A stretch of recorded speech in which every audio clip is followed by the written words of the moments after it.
ગુજરાતમાં દારૂબંધી છે એ તો ખબર છે, પણ છાસબંધી છે એ પહેલી વખત ખબર પડી છે.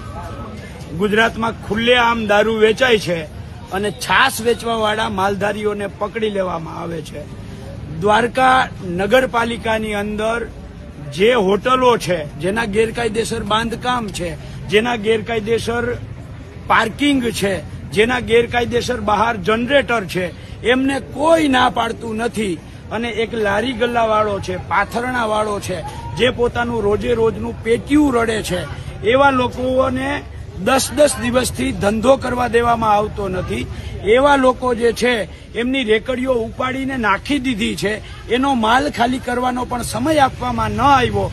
એટલે આજે આ લારી ગલ્લા પાથરણાવાળા જે છાસ વેચવાવાળા માલધારીઓ હતા એ તમામ લોકો સાથે મળી અને આજથી પ્રતિક ઉપવાસ સવારના 10-11 વાગ્યાથી સાંજના 4 વાગ્યા સુધીના પ્રાંત કચેરી ઓફિસ સામે પ્રતિક ઉપવાસમાં બેઠા છીએ.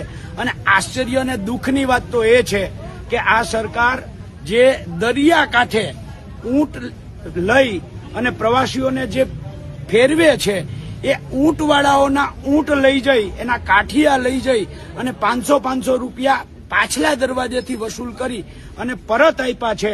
એટલે સાબિત થાય છે કે જો તમે મોટો હપ્તો આપો તો તમારો ગેરકાયદેસર બધું જ માફ.